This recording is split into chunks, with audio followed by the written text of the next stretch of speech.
بسم اللہ الرحمن الرحیم۔ مواہب ربانیہ، انحطاط امت کا اصل سبب۔ ارشاد فرمائے کہ 20 ریال کا ایک صندوقچہ لے لیجئے اور اس کی کوئی قیمت نہیں، لیکن اسی کے اندر ایک چھوٹی سی ڈبیا میں 1 کروڑ کا موتی رکھ دو۔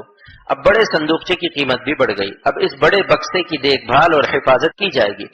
ہم لوگوں کے اجسام کے جو بڑے بکسے ہیں اس میں ایک چھوٹا سا بکسہ دل ہے، اس میں جس قدر قوی نسبت ہوتی ہے اسی قدر اس کے جسم کا احترام بڑھ جاتا ہے۔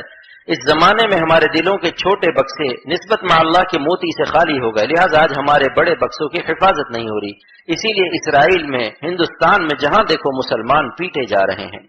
شکر نعمت کا عجیب عنوان۔ ارشاد فرمائے کہ اہل مدینہ جن کو یہاں مستقل قیام کا شرف حاصل ہے اور ہم لوگ جن کو زیارت کے لیے حاضری کی سعادت نصیب ہوئی ہے، ہم سب اللہ کا شکر ادا کریں۔ ہم اس شہر میں ہیں کہ جہاں مسجد نبوی میں گنبد خضرا کے نیچے جتنی زمین پر حضور صلی اللہ علیہ وسلم کا جسم مبارک رکھا ہوا ہے اتنا ٹکڑا کعبہ شریف سے اور عرش اعظم سے افضل ہے۔ ہماری قسمت ہے جو ہم یہاں رحمت للعالمین صلی اللہ علیہ وسلم کے جوار میں حاضر ہیں، اور جس شہر میں مرنے والوں کے لیے آپ نے شفاعت کا وعدہ فرمایا، لہٰذا ان اعمال سے بچنا چاہیے جن سے آپ صلی اللہ علیہ وسلم کی ناراضگی ہوتی ہے، خصوصاً بد نظری سے جس پر آپ صلی اللہ علیہ وسلم نے بد دعا فرمائی ہے کہ لعن اللہ الناظر والمنظور الیہ۔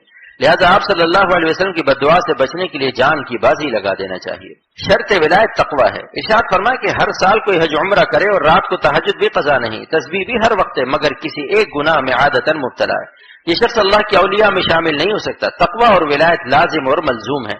اس کی دلیل ان اولیاءہ الا المتقون ہے، اللہ کے اولیاء متقی بندے ہیں، فسق و فجور اور اللہ کی دوستی جمع نہیں ہو سکتے۔ قلب کی استقامت کی مثال مقناطیس کی سوئی سے۔ ارشاد فرمائے کہ اللہ والے ذکر اس لیے بتاتے ہیں کہ دل اللہ سے چپک جائے۔ جیسے قطب نما کی سوئی پر ذرا سا مقناطیس لگا دیا تو سوئی ہر وقت شمال کی طرف مستقیم رہتی ہے، کیونکہ مرکز مقناطیس شمال کی جانب ہے۔ اللہ والے ذکر اس لیے بتاتے ہیں کہ اس کے قلب کی سوئی پر اللہ کے نور کی تھوڑی سی پالش لگ جائے تو عرش اعظم کا مرکز نور خود اس کو اپنی طرف کھینچے رہے گا۔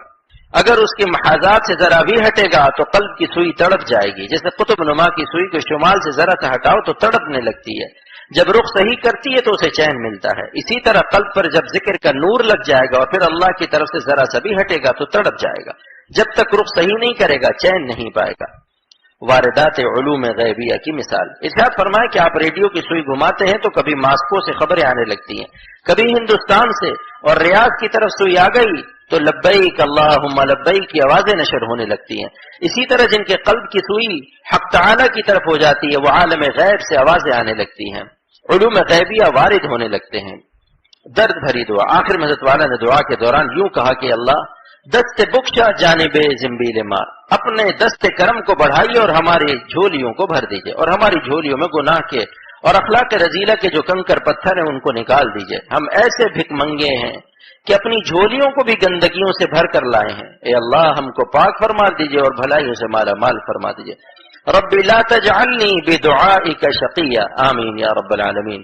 وصلی اللہ تعالی علی خیر خلقہ محمد وآلہ وصحبہ اجمعین برحمتک یا ارحم الراحمین۔ اصلی امیر کون ہے؟ ارشاد فرمائے جو اللہ کے طالب ہیں وہ یہ نہ سوچے کہ ہم غریب ہیں، میں واللہ کہتا ہوں جس کے دل میں اللہ ہے اس سے بڑھ کر کوئی امیر نہیں ہے، اور جس ظالم بادشاہ کے پاس اللہ نہیں ہے اس سے بڑھ کر کوئی مسکین اور یتیم نہیں ہے۔ جن چیزوں پر ان کو ناز ہے مرنے کے بعد معلوم ہوگا کہ قبر میں ان کے جنازے کے ساتھ کون جاتا ہے، لیکن اللہ والے اپنے اللہ کو ساتھ لے کر جاتے ہیں۔ انشاءاللہ زمین کے نیچے بھی ان سے اللہ تعالیٰ فرمائیں گے جب زمین کے اوپر تم تعلقات میں گھرے ہوئے تھے اس وقت تم نے ہمیں فراموش نہیں کیا، اب جب تم اکیلے آئے ہو، بیوی بچوں نے، کاروبار و تجارت نے تمہارا ساتھ چھوڑ دیا، اب میں تمہیں کیسے تنہا رکھوں؟ وَهُوَ مَعَكُمْ أَيْنَمَا كُنْتُمْ۔ زمین کے اوپر بھی اللہ ساتھ اور زمین کے نیچے بھی، برزخ اور میدان محشر میں بھی اور جنت میں بھی انشاءاللہ تعالی۔ اہل اللہ کے استغنا کا سبب ان کی لذت باطنی ہے۔ فرمایا کہ کوئی بادشاہ کیا جانے اللہ والوں کے مزے کو، واللہ قسم کھا کر کہتا ہوں کہ جو مزہ اللہ والوں کے قلب میں ہے پوری دنیا کا اجتماعی مزہ اس کا مقابلہ نہیں کر سکتا۔ پوری کائنات کا مجموعہ لذات ایک ترازو میں رکھ لو اور خدا کے عاشقوں کے ایک اللہ کا مزہ دوسری میں رکھ لو تو اس مزے کو سلاطین کائنات سمجھ بھی نہیں سکتے کہ یہ کیا مزہ ہے۔ اختر اللہ والوں کا ایک ادنا غلام ہے، لیکن جنوب افریقہ کے سفر میں وہاں کے ایک بڑے عالم نے کہا کہ میں نے بہت تقریریں سنی، لیکن جب تم بادشاہوں کو اور ان کے تخت و تاج کو للکارتے ہو تو ہمارے ہوش اڑ جاتے ہیں کہ یہ کیسا ملا ہے کہ بجائے اس کے کہ جیب سے رسید بک نکالے یہ بادشاہوں کو للکار رہا ہے۔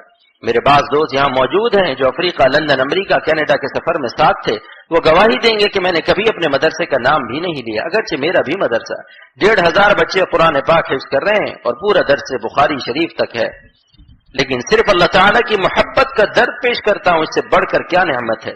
اور یہ میرا کمال نہیں، میرے بزرگوں کی جوتیوں کا صدقہ ہے۔ بڑے بڑے مالدار بیٹھ ہوتے ہیں لیکن مدرسہ اور طلبہ کا کبھی تذکرہ بھی نہیں کرتا، کیونکہ اگر تذکرہ کیا تو فوراً ان کے دل میں خیال آئے گا کہ آمدم برسرے مطلب، اور پھر وہ مجھ سے دین سیکھیں گے۔ یہ فتنے کا زمانہ ہے، مخلوق سے کچھ نہ کہو، اللہ سے دعائیں مانگو، یہ اللہ کا دین ہے، غیب سے انشاءاللہ مدد آئے گی۔ ہلکے حسن سے زیادہ احتیاط چاہیے۔ ارشاد فرمایا کہ اطباء کہتے ہیں تیز بخار اتنا مضر نہیں جتنا ہلکا بخار مضر ہوتا ہے، کیونکہ آدمی اس کی فکر نہیں کرتا اور آہستہ آہستہ وہ ہڈی میں اتر جاتا ہے۔ ایسے ہی بہت شدید حسین اتنا مضر نہیں جتنا کم حسین مضر ہوتا ہے، کیونکہ اس کی طرف سے بے فکری ہوتی ہے اور اس کا نمک آہستہ آہستہ دل میں داخل ہو جاتا ہے اور آخر کار اس کے عشق میں مبتلا ہو جاتا ہے۔ یہ باتیں جو یہ فقیر پیش کر رہا ہے آپ دنیا میں کم سنیں گے، کیونکہ اس میں طبی معلومات کو بھی دخل ہے۔ اللہ پاک عمل کی توفیق عطا فرمائے۔